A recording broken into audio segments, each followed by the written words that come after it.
afternoon, Deb. How are you? I'm well, thank you. Good. How are you? I'm pretty good. Awesome. Yeah. Podcast number 2. Podcast number 2. As of time of recording this podcast, we had a pretty good night last night, didn't we? We did have a fabulous night last night. Not just the two of us, Craig. No, no. That sounds very suspicious. Yes, there were lots of other many people from involved. Safetrac involved. Yes. And some wonderful clients of Safetrac involved. Yes. We were at the LearnX Awards last night. And Craig, did we win one award? No. Did we win 2 awards? No, we didn't. Did we win 3? Try counting up to 7. 7. 7 awards. And what sort of awards were they? Well, I think they were the best awards you can get. It's is it platinum? They were platinum. Oh, yes. 7 platinum awards. So I think it's really important to point out the victory or the hard work the team have put in, and how far this goes to demonstrate how much work they put in throughout the year. The content team and everyone else that supports them, they've done an incredible job, because most of the awards were for the content that we're producing as part of the Safetrac platform. Yeah, well, I think importantly, it's also that we want to recognise the work of the clients. Absolutely. And that these are joint awards. We go in with our team and with our clients. And this year, we like to go through all of the content that we make in a year, and then we generally select some of the content that we think some of the best and we think's got a pretty good chance of winning an award. So this year we chose some compliance training from NEXTDC, who have been a Safetrac client for 12 years. Wow, almost as long as we've been winning awards. That's right. And they're doing some fabulous stuff. And they're interesting because it's not just about the content, it's actually about the platform and how they're using it. So they're a terrific, interesting story. And we've been with them, I think, 1 or 2 years since their inception as a company. Wow. So we've sort of got this great story with them, has been with them from the beginning as they've built their company, and they're now, they're a large ASX-listed business, extremely profitable and doing very, very well. So we're very proud of that alliance and really proud of the work they're doing. They've got a fabulous culture of compliance. So we're going to go back to that. Yeah. We also went in with a new client, which was Pimble's Ladies College from New South Wales, which I think is one of the largest private schools in New South Wales, 2,500 students, so it's massive. And it is a school with an absolutely outstanding culture, and they have put an emphasis on compliance training for their staff. So they've got around 800 staff. So they won 3 awards last night. Incredible. And then we won also Best Compliance Training. So we won Best Compliance Training with all of those clients. Yep. And the third one was Winscrones O'Brien. And they have just got a fabulous learning department, fabulous compliance team, really emphasising a culture of compliance through all of their staff. And we're doing some really innovative, great training with them. They put a lot of time, effort, energy and money into building effective training programs. And they were also rewarded with 3 awards. So fabulous night. And today we're actually going to be joined by the Head of Risk and Compliance from NEXTDC and the Head of Organisational Learning from NEXTDC also. Excellent. So we're thrilled. We'll introduce them in a little while. So what's been the biggest thing that we've been able to help NEXTDC with over the past 12 years? I think the support of building a culture of compliance and operating with a culture of compliance at the core of what they do. From their inception, they listed on the ASX very early, so ensuring that they had proper compliance systems in place was necessary for them. But I think their real commitment to ensuring that it's engaging, that they're aligning it with their policies, with their procedures, that they use the platform really well. It's a really great story.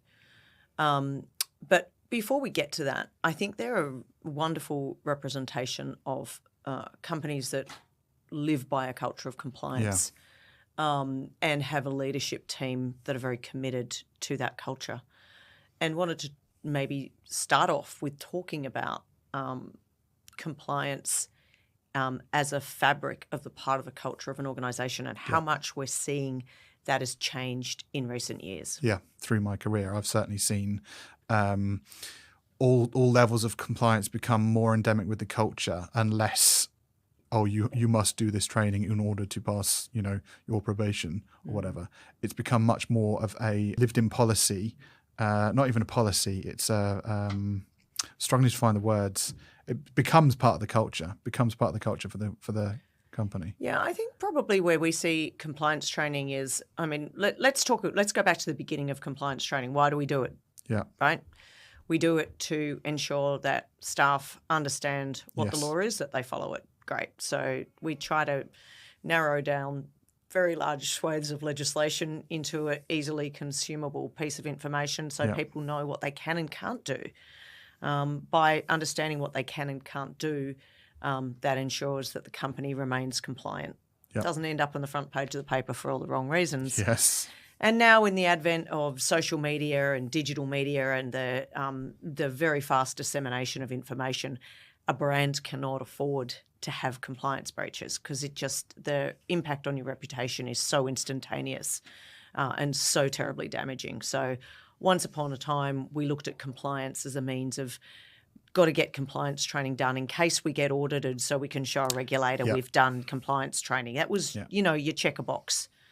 And there was some pretty filthy training programs that were designed to check a box, and that's where compliance training got a really bad name. Yeah. Lots and tons of people are still doing it. They do cheap, poor quality, out of the box compliance training just so the organisation can say, I've done it. And for many organisations, that's actually a fine place to start. That's okay. But as we grow bigger and our organisations have got a bigger reputation, they've got more to lose, it's no longer about checking a box. And you start to align your compliance with the culture of the organisation. Yeah. So it's not just about following the law, it's actually acting ethically and acting with integrity. And that's kind of the core backbone of any type of compliance that you like.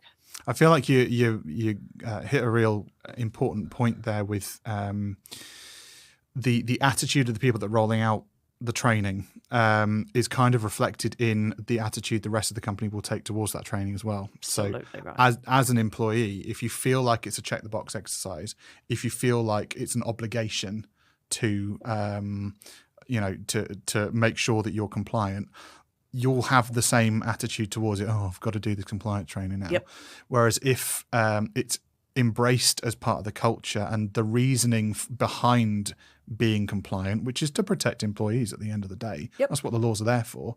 If that's part of the rollout and embraced by everyone, I feel like it's embraced by the employees as well as the people rolling out. And that feels like a change that's happened relatively recently. Well, in actual fact, what you just said is very interesting, that the compliance training is for the employee, not for the employer. So I would say the checker box training was very much for the employer. Absolutely. So the fact that you're now feeling that it's about protecting the employee, that's what I would say is part of the shift in culture, that you've got an organisation that cares about the employee, that things are a safe and happy and healthy place for that person to work in.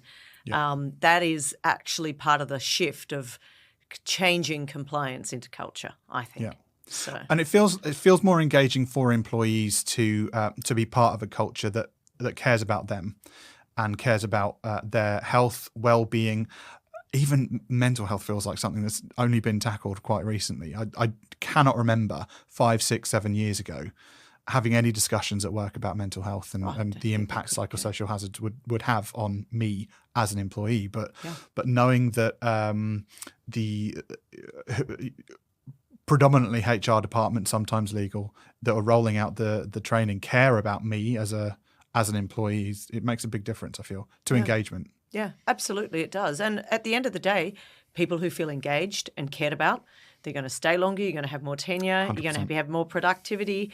Like, the benefits of looking after your staff are very well documented. Yeah. So it's no longer about checking a box. Yeah. It's actually about running fantastic workplaces that people want to come to work at and be engaged in.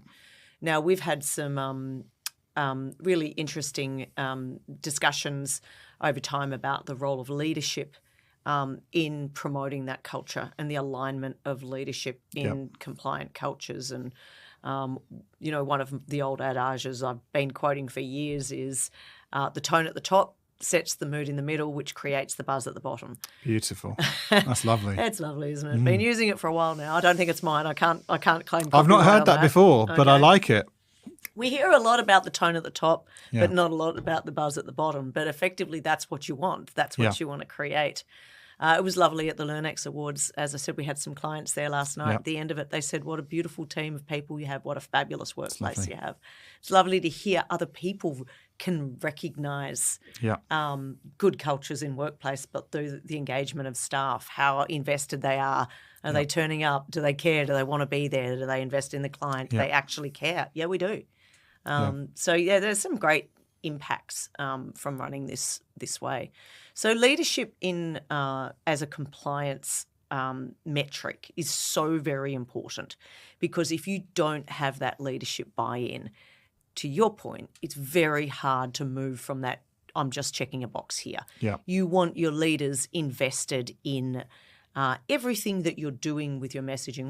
We obviously build off-the-shelf compliance training courses that can then be customised to an organisation's needs. So many of our clients will take that content and they will have videos made of their CEOs or senior members of staff introducing the course, why it's important to them, what this is about, what they need to be worried about, why we're doing this training. So all of a sudden, you're not just going flick, flick, flick. We like to call it click and flick training. Mm-hmm. You've actually got a message from your CEO saying, I need you to pay attention to this. Mm-hmm. This is important to our organisation because of these things. Oh, and there you go. I'm starting off with what things are maybe a policy from your workplace. So all of a sudden, it's not just about some random off-the-shelf course.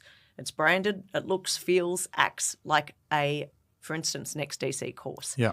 So important to engaging that staff. It feels like you're almost part of the training, or the training is speaking specifically to you. And I think absolutely, and this goes with content of all types, the more specific you feel like something is to you and your experience, the more engaged you're going to be in it, right? Absolutely right. Yeah. So we're going to invite our clients from NEXTDC here today, and we're going to discuss some of what they've learned from the processes and what they do there. I think they're an excellent example. Mm-hmm. And now they're a recipient of a LearnX Award for Best Compliance Training Program, not just for the content, but for their platform as well. So, Craig, we are thrilled today to invite NEXTDC to this podcast. So today we're going to be joined with Mala Veerappan, who is the Head of Organisational Risk and Compliance, and also Belinda Barron, who is the Head of Organisational Development and Learning. So welcome to you both. We're thrilled to have you here. Do you want to... it would be great maybe if we could start with one of you, don't mind which, just maybe giving us a little bit of an overview of your role at NEXTDC and how your role intersects with compliance in the organisation. All right, I could go first. Well, I guess I have compliance in my title, right? So you do. responsible for the compliance framework. So essentially, anything to do with compliance. Now, does that mean that I have control of everything? Not exactly, but I kind of have an overview of everything. And I'm supported by people like Belinda, who actually manage aspects of the compliance in different parts of the business. Because as a business, we've got lots of compliance obligation. And as a service industry, we also have compliance that we need to manage for our customers on behalf of them for the controls that we actually operate here. I know it sounds very technical, but we kind of are a supplier ourselves, right? In that sense. Yep. And there's just, I think in recent times, you would have seen a huge increase in the requirements of suppliers over the last few years. That the hoops that are having to be jumped through are enormous these days. Absolutely. And the other thing that I probably should also add in is we also build and operate our own data centers. So we're essentially also kind of part of the construction industry. So as part of that construction bit of things, there's also a lot of compliance obligations, environmental and so many different aspects of things, right? So yes, I mean, in the recent years, I think like many other industries, there's always something new that comes up that we need to keep a lookout for. Yeah. Yeah, it's interesting, your organisation, because the matrix of compliance obligations your company's under are absolutely enormous. Yeah. As a publicly listed organisation, you've also got a huge amount from that as well. So I was looking at your platform instance the other day, and the list of policies that you have in your organisation, it is absolutely voluminous and extensive. So it's an awful lot to oversee. It is. I mean, we've got quite a bit, yes, that kind of, is underpinned by a corporate governance framework, yes. And I think the other thing is also exciting times. We're also moving beyond Australia. So there's different jurisdictions we need to kind of comply with as well. So that kind of adds into the element of compliance requirements. I'd love to get to that. We'll put that one on hold for a minute. Belinda, would love to hear about you, and we've obviously worked pretty closely with you. I think you do a lot of administration of the Safetrac training and the platform. Would love to understand your role. So as head of Organisational Development and Learning, I work right across the whole business on our learning strategy, and whether that is our compliance training, our safety training, our leadership training, our coaching training. It's everything from one end to the other end. And so, I get to work really closely with Mala and her team and support them on the rollout of all of our Safetrac compliance training. It's such a critical part for our learning strategy.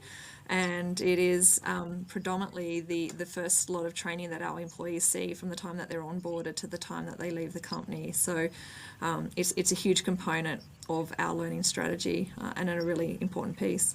Yeah, well, congratulations on your award last night. You are now the recipient of the Best Compliance Training Program in Australia award. So that's a fantastic recognition for your business. It is. And very, very well deserved. You're a business that has an incredible culture of compliance, and we've worked with you for a very, very long time. Just before we started, we were talking about the fact that you've got, a record of compliance training going back 11 years now on your platform, which shows an incredible commitment to compliance that I think is probably being driven by your leadership at the top of the organisation from sort of the inception of your organisation. I find it very interesting because you've grown a lot over the last 11 years. And your compliance has grown with you, whereas a lot of organisations only really start to look at compliance once they start to get to your size, whereas you've grown with it. So I'd love to hear a little bit about that journey. When we talked about real estate, so that's probably one of the very important aspects of things, right? And also, we are in a very highly regulated industry. That kind of comes with it. So yes, so there's two parts looking. We definitely need to comply. And therefore, being aware of what we do is actually part of how we run the business, and we need it to kind of run the business. But at the same time, what we've done is we've kind of integrated those compliance elements to the way we run the business to kind of make it a lot more easier. It's not so much about, so the operation of the business and compliance are not two different things. It's very much integrated. There's stage gates within the operations of the company that kind of includes the compliance elements. Everyone knows, like, people know where I need to go. It's like Belinda was talking about. Safetrac is one part of thing that she actually manages the compliance training, right? But there's a lot of other face-to-face training and different trainings that we actually have, which kind of actually tags behind several compliance requirements, but they're also part of the us running the business successfully, because we need to equip our people with the knowledge that doesn't necessarily come from a compliance aspect, but in most cases they do as well. So they kind of go together. Yeah. Yeah, I think that running compliance as an integrated aspect of your business is really integral to potentially the difference of the way your organisation looks at compliance and other people who are sort of doing it as a check-a-box activity.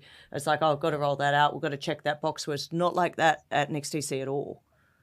I've been working in the learning space for over 20, close to 30 years. And this is the very first company where compliance training is an integrated part of the learning strategy, more so than the other companies that I've worked in. And they've all been large, global, international, amazing companies, but very much that it was segregated, and it was, it was another department, it was another team that looked after it. Whereas here at NEXTDC, that's what I love about our approach, is that, Mala obviously is the leader within this space, the expert, but we work together and partner together on each of the different initiatives that we roll out through our Safetrac platform. So, yeah, it's really interesting. We see a lot of silos in some organisations where, you've got people and culture here, you've got compliance here, you've got, various different sort of silos, and they barely sort of talk to each other. So you miss out on that sort of integrated approach that your organisation has. And I like to say that compliance and culture are the intertwined lifeblood that runs through an organisation. And if your silos are so far apart that bloodstream can't get around properly, then you have breaks in your culture and you have breaks in your compliance. You guys seem to have built that cycle really, really well. One of the advantages that we have is we're actually very lean. Yes. We one team is one of the biggest hashtag that we actually use all the time, because we are. So that thing about working silo is not NEXTDC. I mean, we just tap on the shoulder, talk to people, there's always a way, shall I just reach out to that person anyway to just pick the brain, whether or not, there is something, because something would come up. So we kind of really are very lean and we work together pretty well. Yeah. All aspects of the business. Do we think that having the compliance programs and compliance training as part of such an integral part of NEXTDC from very close to the start of the business, do we think that's helped the levels of engagement that your staff, the members of NEXTDC have with the training? Do we find that they embrace it rather than got to get this training done? Look, I'm not going to lie. In some parts of the business, of some people, it's always going to be seen as a necessary burden, right? I mean, that is what compliance is. But I can confidently say, in most part of the business, I think we have kind of created that culture pretty well. Yeah, nice. And that really comes from the culture of learning across from our CEO right through to the rest of our executive team. All of them are avid learners, and they will promote and talk about learning at most opportunities that they have. So I think that's what also helps to create that culture of, yes, we do have our compliance training, we have our safety training that needs to be done. It's really important. They run, has done that training so that we are compliant and that we do keep our people safe. But it is actually just another element of learning that our people get to do, not have to do, as part of their time here at NEXTDC. That's really nice. Belinda, you've done a lot of work in relation to creating as much interest in those compliance courses as you can in terms of customising them, changing out the format, rolling out different formats from year to year. Could you talk to us a little bit about your thoughts on the topic as compliance training? It is something that organisations need to repeat regularly. So I'd love to understand some of the strategies you've got from a learning perspective that you've been implementing to try to avoid that compliance fatigue that some people can suffer. Yeah, no, definitely. And I think even for myself, I'll be honest that when I joined NEXTDC and there was nobody in my role prior to me. So I wasn't coming into a known role. So I got to create the role really for the business. And I'll be honest that I probably thought, that's compliance training. I don't need to, that's not in my space. That's Mala. That sits with Mala. I don't need to think about that at all. But I soon realized that because previously, as I said right earlier, from all of my other companies that I'd worked in, it wasn't an area that I needed or had to focus on. But the beauty of what Mala said, we are a lean company, we work really closely together.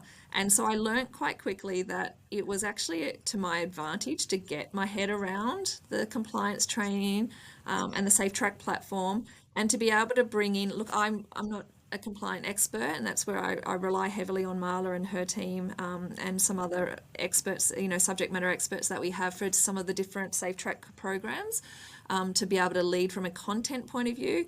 But I thought, I learned that I could bring my expertise of what makes learning great for NEXTDC. How do we make sure that we don't have our people completely overloaded in learning and having to do the Safetrac compliance training? So making sure, one of the strategies was that when I joined was that we really re-looked at how we rolled out the programs, when we rolled them out, what time of year we rolled them out, how often, how many programs per different suite that we have as well. and we made sure, so we're very considerate of that. So anytime a new program comes, yeah, we go straight back to that. We go straight back to our calendar as a team. So Mala and myself and a few other people who work really closely on our Safetrac training, and we'll look at the calendar. We'll make sure that it's not going to be overloaded for different roles.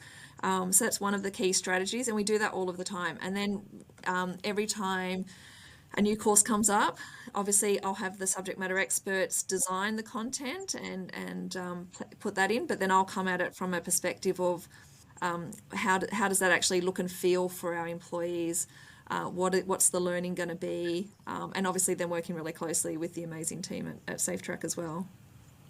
I mean, Belinda, you also kind of look at, you've done a fantastic job to make sure that you've got some of the very heavy courses kind of are reduced with short bursts, here and there, so that, you cannot loading them with all the learning, but you need to make sure that some important elements of those training courses are actually reminded more frequently than the others. Yeah, the volume of content that is coming at learners from a compliance standpoint at this point, it does seem a lot, and we're a compliance training company, but when people come to us and they say, what courses should we be rolling out? And we're like, all of these. And, it's a lot. And there's been obviously all the new legislation in relation to respect at work lately, which we've had a lot of time spent with organisations, the psychosocial health, all of the new laws around that. There's been a lot of change there. I imagine that those were new initiatives that you embraced. And who in the organisation was sort of responsible for that? Was that come under you, Mala? Does it come under you, Belinda? How has that worked within your organisation? It really is a team. I was going to say it's really a team effort on that, because those topics actually fall through from the risk, compliance, safety, P&C. So it's actually a combination. We never do anything in silos. Just from the simple fact that, well, one, as Mala said, we are lean, but we really respect. I believe we really respect each other's views and input in the decision-making process. And so for some of the new topics coming out, they fall right across a whole range of areas of the business. And do your leaders, your CEO, your executive team, do they get involved in what's happening with new legislation and how NEXTDC is going to embrace that? What's the sort of perspective from your leadership team on all those new laws? That depends, right? So depends on what other kind of regulation that come into place. In a couple of years, we had modern slavery requirements come in. It got a lot of attention. And a couple of years ago, a few years prior to that, GDPR came into the picture with the privacy requirements. So do they have an overview? Yes, because we've got a corporate governance process to ensure that, that information is delivered upwards and downwards. But the decision making kind of happens at a certain level, depending on what it is. It's like Belinda said, we've got subject matter experts as well. Belinda and I don't make all decisions. So if we're talking about safety, for example, we bring in our head of safety into the discussion to talk about that.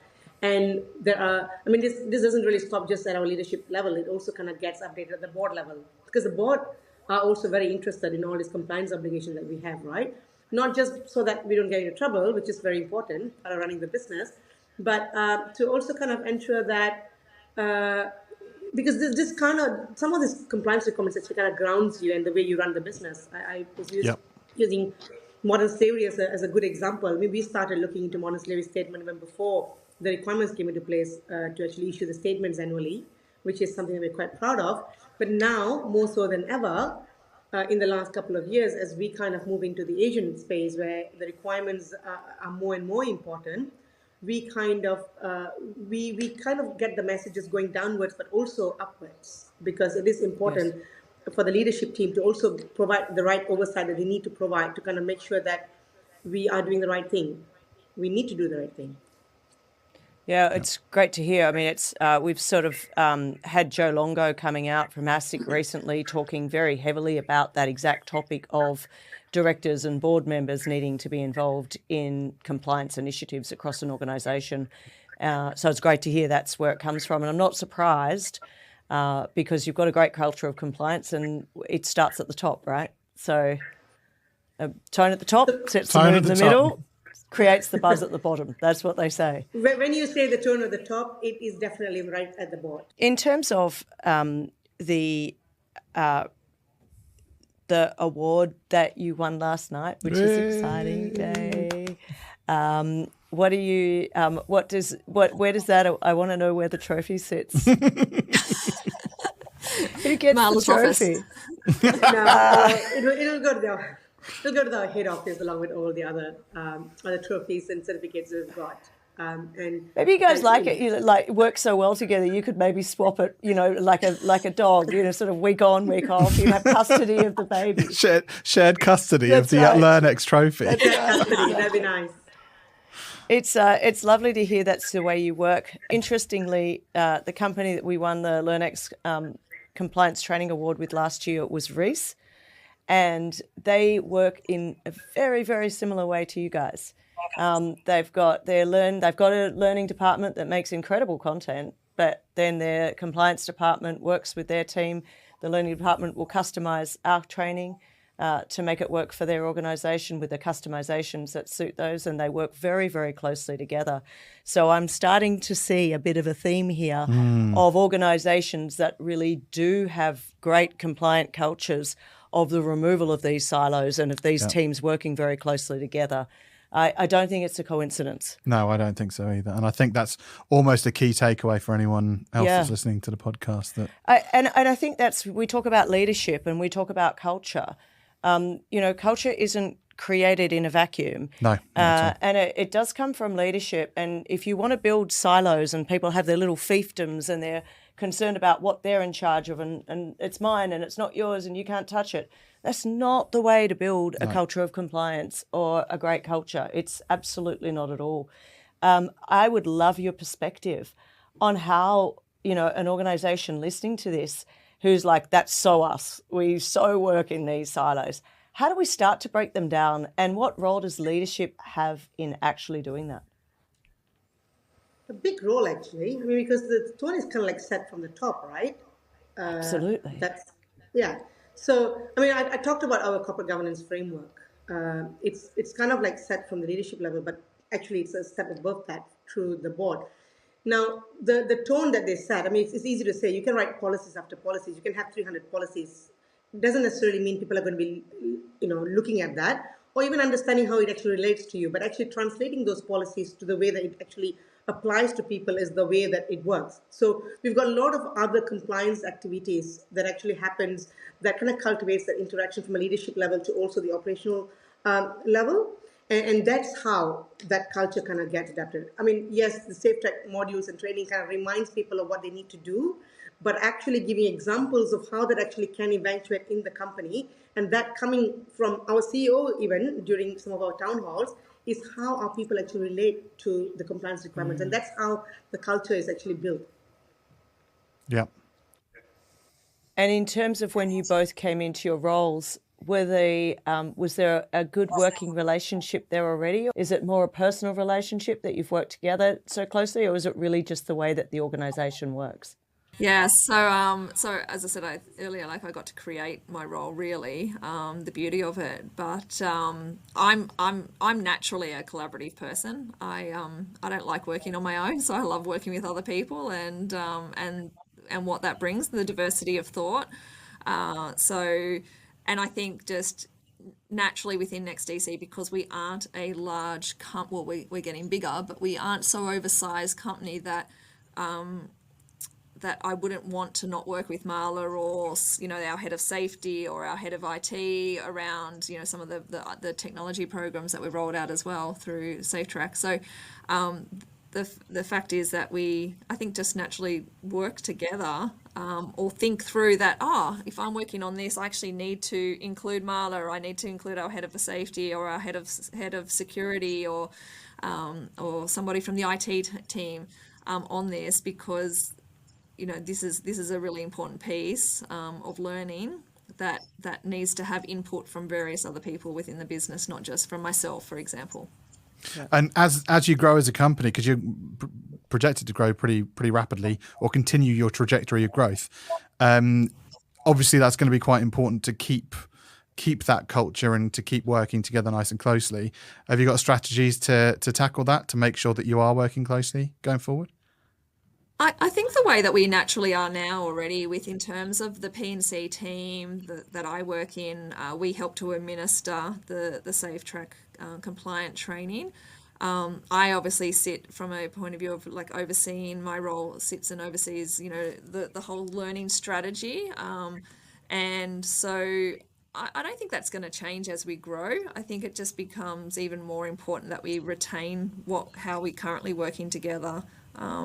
Mala's team has grown, and the head of safety's team's grown. So I think it's just that we've just got more resources and more subject matter experts. I'm working on a refreshing of one of our programs on the Safetrac platform at the moment, actually. And the people that we're pulling into that, it's the head of safety, it's somebody within the safety, another person within the safety team, it's another person within the facility management team that will impact this. Then we'll also need to bring in somebody from our customer service and security team to get advice on it. And I guess that's the role that I play in making sure that all of those people are. But it's also it just naturally happens, I think, because we have, one of our values is one team. I know it sounds a little bit cliche, but we do see ourselves, as one team, regardless of who we might report into or where we sit within the company. Yeah, so working as one team is actually a core value. Yeah. Sorry, Mala.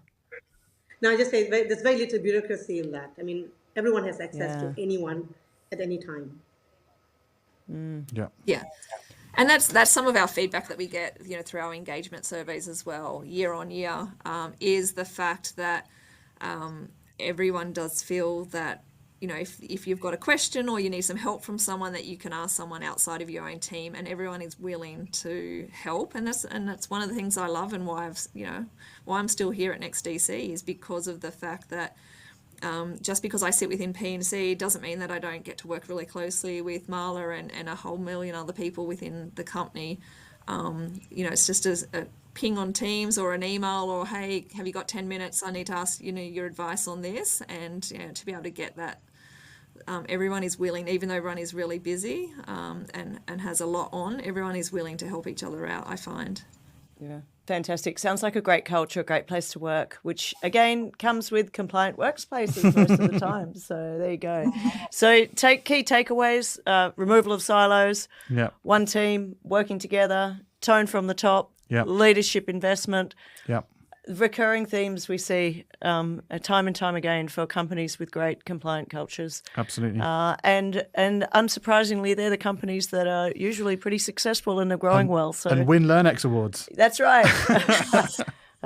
Well, again, congratulations on your awards. Very proud of you, and we love working with you, and we thank you very much for your support of our business over the years. It's been wonderful.